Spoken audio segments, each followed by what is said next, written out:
Y ahí está el texto, Romanos 6 del 1 al 10, y le damos comienzo sin sin perder tiempo. Amén. Pues, ¿qué pues diremos? ¿Perseveraremos en el pecado para que la gracia abunde? En ninguna manera. Porque los que hemos muerto al pecado, ¿cómo viviremos aún en él? ¿O no sabéis que todos los que hemos sido bautizados en Cristo Jesús, hemos sido bautizados en su muerte?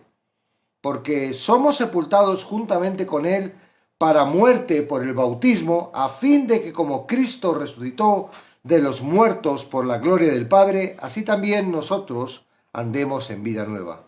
Porque si fuimos plantados juntamente con él en la semejanza de muerte, así también lo seremos en la de la resurrección. Sabiendo esto, que nuestro viejo hombre fue crucificado juntamente con él para que el cuerpo del pecado sea destruido, a fin de que no sirvamos más al pecado, porque el que ha muerto ha sido justificado del pecado, y si morimos con Cristo, creemos que también viviremos con él, sabiendo que Cristo, habiendo resucitado de los muertos, ya no muere, la muerte no se enseñorea más de él, porque en cuanto murió, al pecado murió una vez por todas, mas en cuanto vive, para Dios vive. En este punto de la epístola, Pablo empieza un nuevo desarrollo de su enseñanza acerca de la salvación y su efecto práctico en la vida de aquellos que son salvos. Aquí vemos tres elementos en su defensa preliminar de la vida santa del creyente. Lo primero, antagonista, la respuesta y el argumento para explicar y defender esa respuesta. Pablo sabía que en el extremo opuesto algunos creyentes interpretarían mal la afirmación que hizo en el sentido de que cuando el pecado abundó, sobreabundó la gracia. Estuvimos viendo ayer. En su necedad, ellos le acusarían de enseñar que el pecado en sí mismo glorifica a Dios al hacer que se incrementa su gracia. Si eso fuera cierto, razonaban ellos, entonces los hombres no solamente son libres para pecar, sino que tienen la obligación de hacerlo a fin de permitir que Dios expanda su gracia. Si la salvación es por completo de Dios y por completo de la gracia, y si Dios es glorificado con la dispensación de la gracia, el corazón pecaminoso puede estar inclinado a razonar de esta manera. A mayor pecado, mayor gracia. Por ende, los hombres deberían dedicarse a pecar libremente y sin restricción, o como otros lo plantearían, si Dios se deleita en justificar al impío, como lo afirma claramente en Romanos 4:5, entonces la doctrina de la gracia pone un incentivo a la impiedad, porque le da a Dios más oportunidad para demostrar su gracia. Como las Escrituras enseñan claramente en todas sus páginas, desde Génesis hasta Apocalipsis, una relación de salvación con Dios está ligada de manera inalterable con un estilo de vida santo. Y una vida santa es vivida por el poder de Dios que obra a través del corazón del creyente verdadero. En el acto redentor de Dios dentro del corazón de una persona, la santidad verdadera es un don de Dios, tanto como lo es el nuevo nacimiento y la vida espiritual, que éste trae. La vida que no está básicamente marcada por la santidad no puede pretender poseer la salvación. Es cierto que ningún creyente será libre de pecado hasta que vaya a estar con el Señor por medio de la muerte o del arrebatamiento, pero un creyente profeso que desatiende persistentemente el señorío de Cristo y sus estándares de justicia con su desobediencia, no tienen argumentos para afirmar que han sido salvados por Cristo. Esa es la verdad cardinal del Evangelio de Pablo, que el Evangelio de Pablo defiende enérgicamente.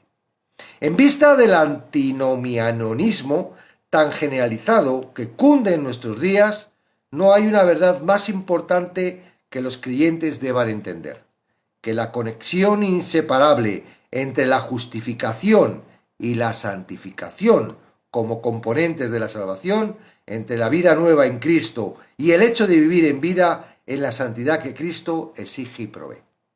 Pablo no está hablando de la caída ocasional de un creyente en el pecado, como le sucede a veces a todo cristiano debido a la debilidad o a la imperfección de la carne. Él estaba hablando de pecar intencional en esta vida, en la santidad que Cristo exige y provee. Pablo no está hablando de la caída, respondiendo de forma inmediata a su propia pregunta, Pablo exclama con obvia consternación: en ninguna manera.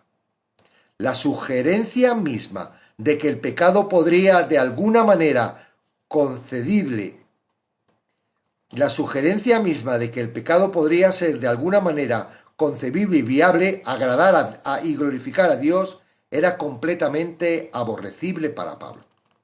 La persona que está viva en Cristo ha muerto al pecado, y es inconcebible y contradictorio proponer que un creyente pueda de allí en adelante vivir en el pecado del cual fue libertada por la muerte. La gracia de Dios es dada con el propósito mismo de salvar del pecado, y únicamente la mente más corrupta, haciendo uso de la lógica más pervertida, podría argumentar que continuar en el pecado del cual supuestamente se ha salvado, de alguna forma honra al Dios Santo que sacrificó a su Hijo unigénito para librar a los hombres de toda la injusticia. El apóstol Pablo no quería decir que la condición presente del creyente consista en morir al pecado a diario, sino que está hablando acerca de un acto pasado que consiste en estar ya muerto al pecado. Pablo está diciendo que es imposible que un cristiano permanezca en un estado constante de pecaminosidad. El acto, en este sentido, tiene lugar una sola vez para siempre. Pablo prosigue a declarar de forma igualmente inequívoca que una vida justificada auténtica es y continúa siendo una vida santificada. La justificación y la santificación no constituyen fases separadas de la salvación, más bien corresponden a aspectos diferentes del todo continuo e interrumpido de la obra divina de redención de Dios que Dios realiza en la vida de un creyente. Una obra mediante la cual Él no solamente declara justa a una persona, sino que la crea de nuevo para que viva en justicia y llegue a ser perfectamente justa. La santidad es una obra de Dios en el creyente, tanto como cualquier otro elemento de la redención. Cuando un ser humano es redimido, Dios no solamente le declara justo, sino que también empieza a implantar y a desarrollar la justicia de Cristo en él. De este modo, la salvación no es una mera transacción legal, sino que trae como resultado inevitable un milagro de transformación. El viejo hombre es la persona no regenerada. No es en parte justo y en parte pecador, sino totalmente pecador y sin el más mínimo potencial en sí mismo para llegar a ser justo y agradable a Dios. El nuevo hombre, por otra parte, es la persona regenerada. Ha sido hecha agradable para Dios por medio de Jesucristo, y su nueva naturaleza es enteramente piadosa y justa. Todavía no ha sido perfeccionado ni glorificado, pero ya está vivo espiritualmente y la santidad se encuentra obrando en su vida. El nuevo hombre continúa creciendo en esa santidad sin importar cuán lenta o desigualmente lo haga, puesto que por su propia naturaleza la vida crece. Aparentemente, la idea de que un creyente pueda glorificar a Dios si continúa en el pecado se había divulgado en las iglesias romanas y en otros lugares. De lo contrario, Pablo no le habría dedicado tanto su atención. En una serie de 4 principios lógicos y secuenciales, él razona a partir del punto básico que estableció en el versículo 2, en el sentido de que una persona que ha muerto al pecado no puede continuar viviendo en él. El primer principio es que todos los cristianos verdaderos hemos sido bautizados en Cristo Jesús. Todos los cristianos hemos sido bautizados en Cristo Jesús. Hemos quedado inmersos en Él permanentemente y de ese modo hemos llegado a ser uno con Él. Su nueva vida es una vida divina. Esa es la razón por la que resulta imposible que un creyente verdadero continúe viviendo en el mismo estilo de vida pecaminoso que vivió antes de ser salvo. Pablo está utilizando la analogía física del bautismo en agua para enseñar la realidad espiritual de la unión del creyente con Cristo. El segundo principio que Pablo destaca es una extensión del primero. Todos los cristianos no solamente están identificados con Cristo, sino que se identifican con Él de manera específica en su muerte y resurrección. Todos los creyentes verdaderos hemos sido bautizados en su muerte. Esa verdad es demasiado maravillosa como para que nosotros la entendamos plenamente. Pero la realidad básica y obvia a que corresponde es que nosotros morimos con Cristo a fin de que podamos tener vida a través de Él y vivir con Él. El tercer principio que Pablo subraya es que el viejo hombre de pecado ha sido eliminado. En Cristo no somos la misma clase de gente que éramos antes de la salvación. Tenemos una vida nueva, un nuevo corazón, una nueva fortaleza espiritual, una nueva esperanza y muchas otras cosas nuevas que no existían en nuestra vida antigua. Cuando Cristo nos redimió, nuestro viejo hombre fue crucificado, es decir, fue sometido a muerte y destruido por completo. El viejo hombre al que Pablo se refiere en Romanos 6 no es otro que el hombre no regenerado y descendido de Adán que se describió en el capítulo 5. La persona que está apartada de la redención divina y de la vida nueva que trae. La visión dualista según la cual un cristiano posee dos naturalezas hace uso de terminología no bíblica y puede llevar a una percepción que es destructiva, en extremo del vivir en santidad. En Romanos 6:6, Pablo menciona tres verdades. Lo anterior se refería a que no podemos vivir el viejo hombre y el nuevo hombre al mismo tiempo. O estamos muertos o estamos vivos, a nuestro hombre.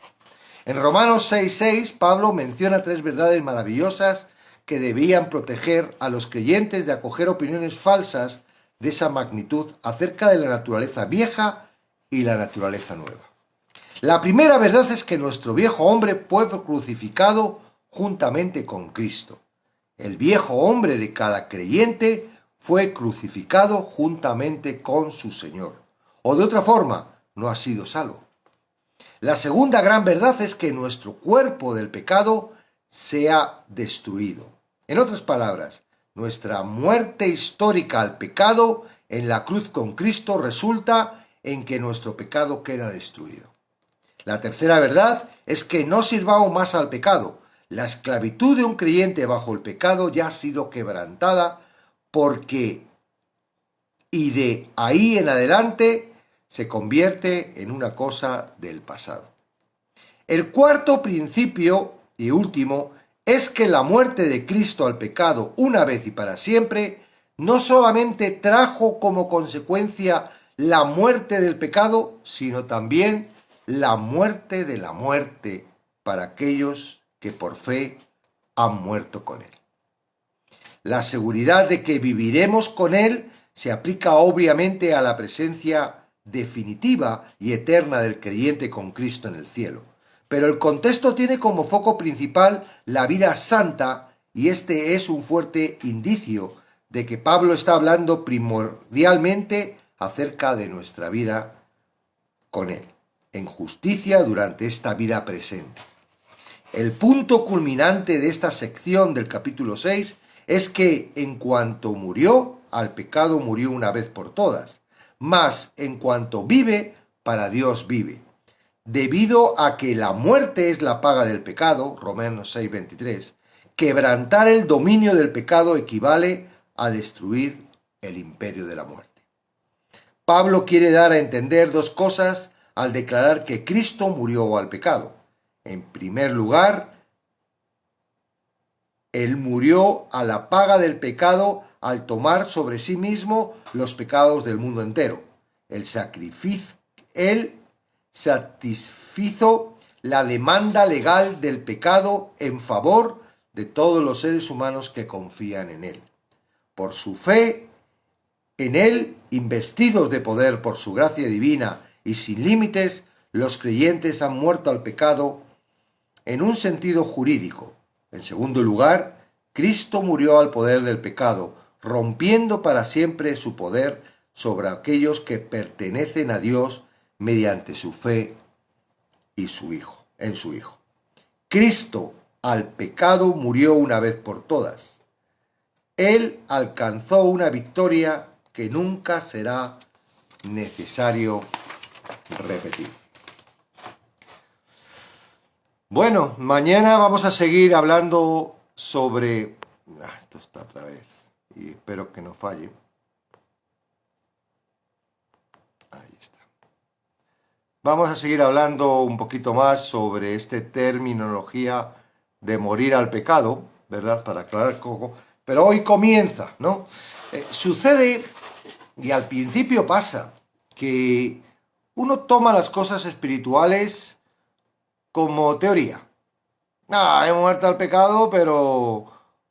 yo sigo pecando. Estoy muerto al pecado, pero sigo vivo y coleando, ¿no? O sea, tomamos todo como si fuese algo... ¿verdad? Está diciendo la palabra. Pero yo no noto nada. La idea es que la palabra actúa en el creyente. Tener en cuenta de que nosotros estamos en una transformación. En el momento en el que creemos en Cristo, no sabemos todo esto. Simplemente se nos abre la esperanza, ¿verdad?, de que podemos acercarnos a Dios a través de lo que Jesucristo hizo, y entonces ahí nos emocionamos. No tenemos que estar estudiando y tal, porque en realidad lo que estamos haciendo es respondiendo a un llamado de fe que Dios está marcando, ¿no?, que nos está trayendo. Entonces decimos, sí quiero, ya no quiero vivir esta vida que yo no sé vivirla, porque además estoy harto del pecado, estoy harto, me di cuenta de que soy ruin, me arrepiento de mi naturaleza, me doy cuenta, ¿no? Claro, el que no se da cuenta de la naturaleza no se puede arrepentir, por eso es algo básico. Entonces, cuando entramos sin un conocimiento. Ahora, estamos escuchando, ¿verdad?, de que el proceso también viene de Él. Es decir, la salvación viene de Él 100%. Pero el proceso de santificación que recibimos viene de Él. No es que Él empiece a hacer un proceso para hacernos santos. No, Él ya directamente nos aparta. Santos es apartados. Ya ahora somos apartados para Él. Ahora Él empieza a trabajar con nosotros. No es real, ¿verdad?, de que el momento en el que nos salvamos, ¡pum!, ya cambiemos de todo, ya... No. Nos damos cuenta de que hay una evolución. Esa evolución lo hace Él a través de su palabra. Entonces, ¿en qué consiste? Consiste en que tú tienes que acercarte a la palabra y tienes que creer la palabra sin entrar en el trabajo de razonamiento del corazón, ¿verdad? Porque hablo de aquí de mente, que es donde razonamos, pero realmente es el corazón el que da la orden al cerebro para que hagamos esos razonamientos. El jefe de tu ser, bueno, supuestamente es Jesucristo, pero el corazón, que era el jefe anterior, supuestamente, porque era el otro, era Satanás, quiere seguir gobernando. Entonces, él, en cuanto tú lees todo esto, rápidamente pega impulsos a tu razonamiento. Eso es teoría. ¿Tú qué vas a morir? Nada, tú no mueres, ¿verdad? Entonces, es importante que tú te acerques a la palabra confiadamente en la palabra. Quizás a lo mejor no la entiendas, ¿verdad? No sé si tenemos que...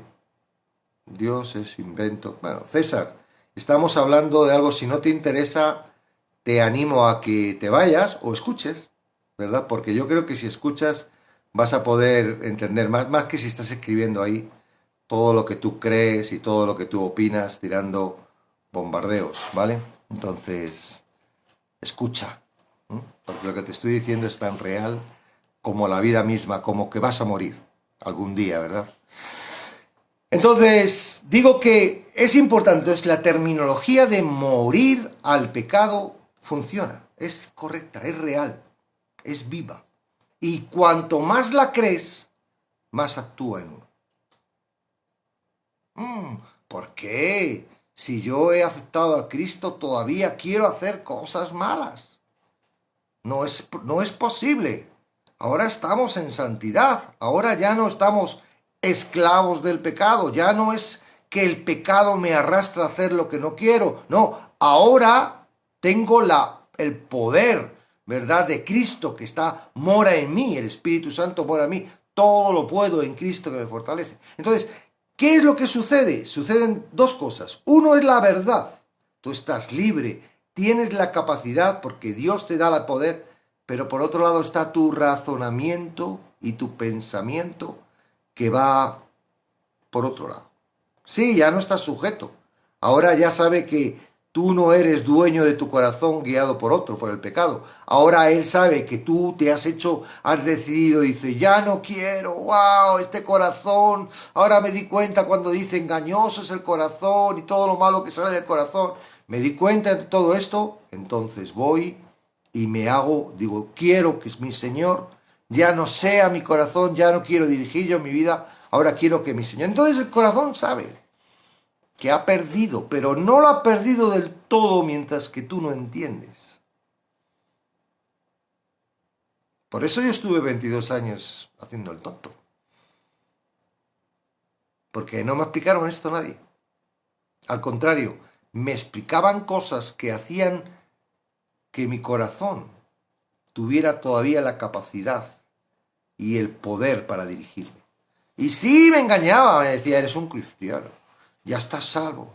No sé si estaría salvo o no, la verdad es que yo pecaba voluntariamente y no había ningún problema, porque si me arrepentía es lo que me habían enseñado. Yo, claro, era un error, me lo habían enseñado, pero yo tenía que ir a la palabra, ¿verdad? Tendría que aprender de la palabra y uno es bastante.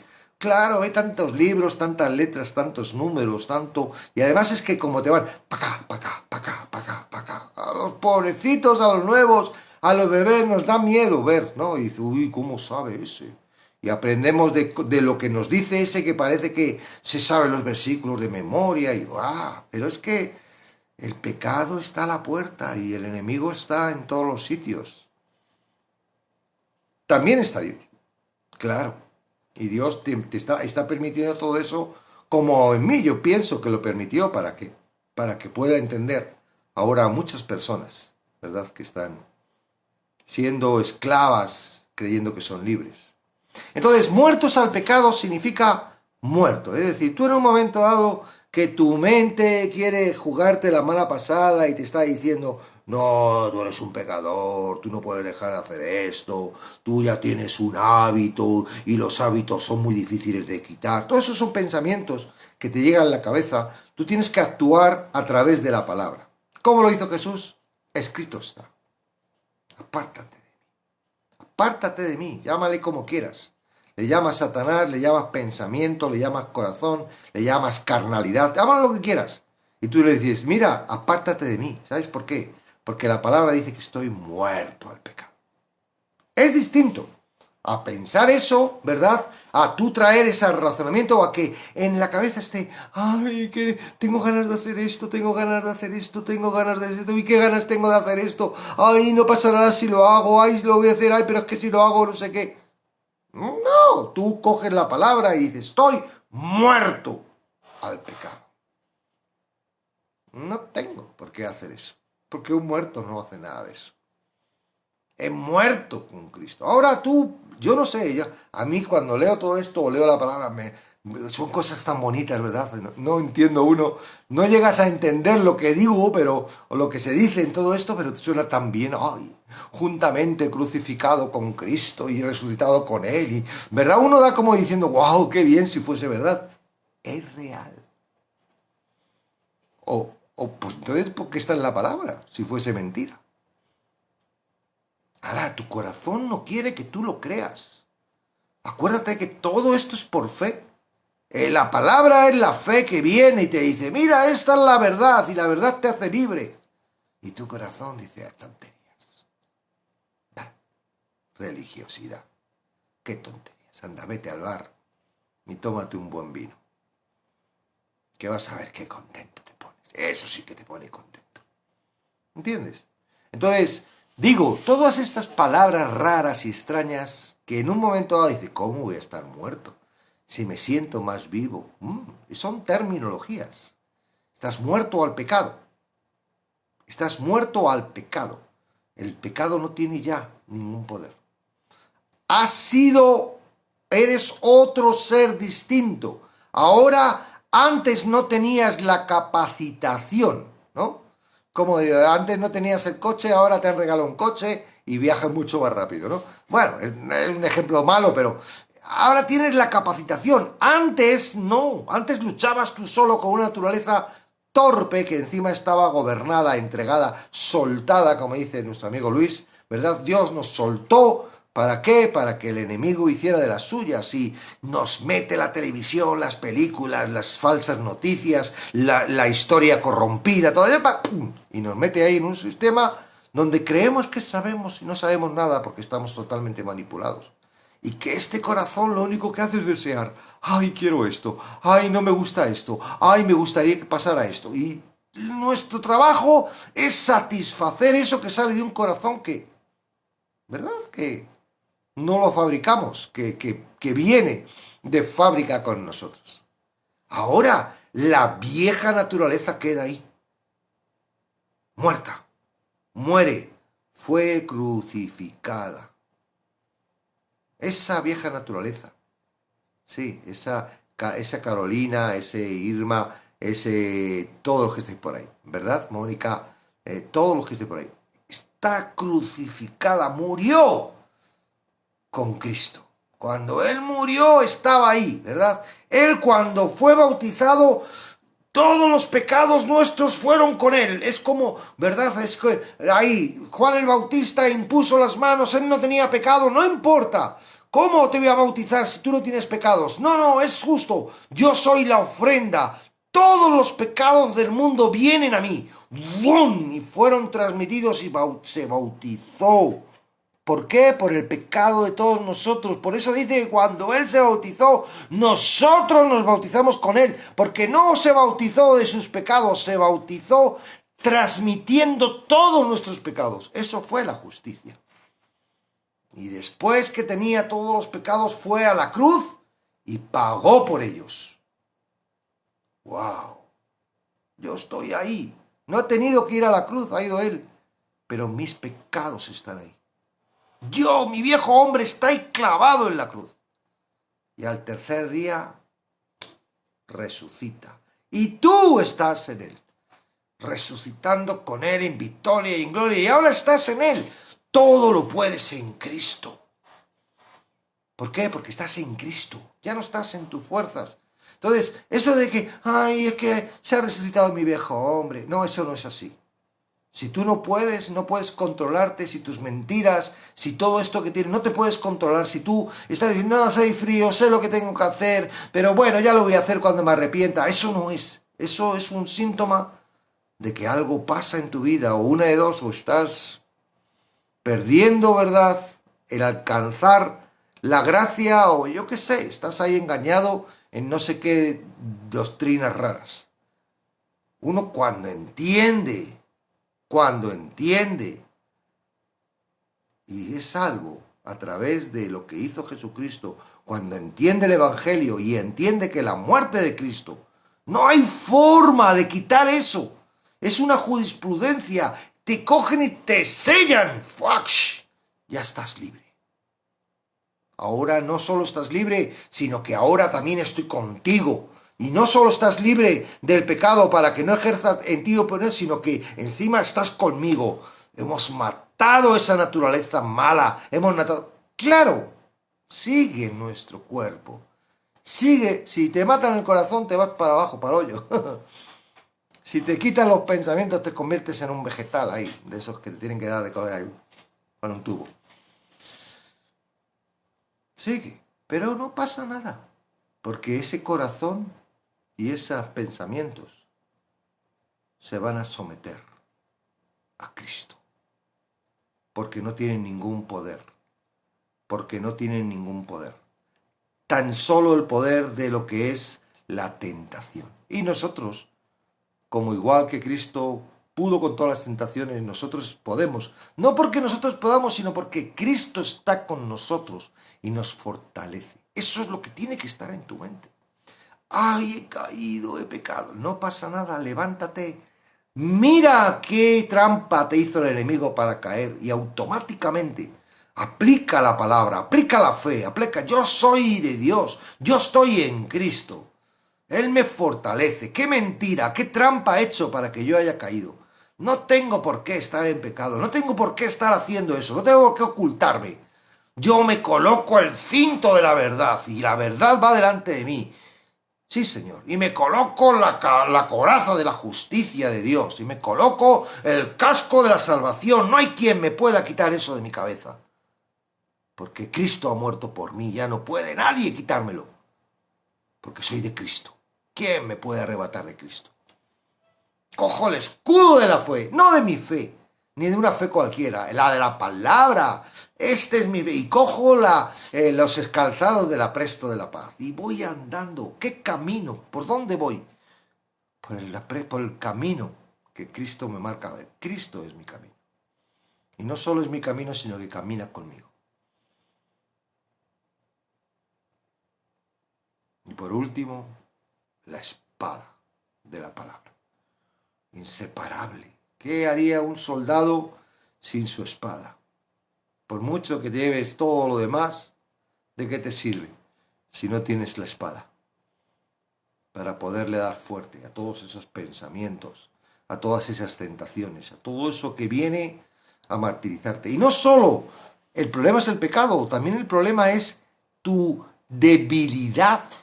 ¿Tú te crees que todavía eres solo, que tú estás sola y que tienes que pasar solo tus problemas? No, tú ahora eres de Cristo. Todos tus problemas ahora son de Cristo y Él lo sabe. Y a veces Él tarda un poquito en contestar para que te des cuenta de que no eres tú el que tienes que resolverlos. Ya, cuando no puedes más, cuando ya no vas a Cristo, ¡ay, Señor, ayúdame!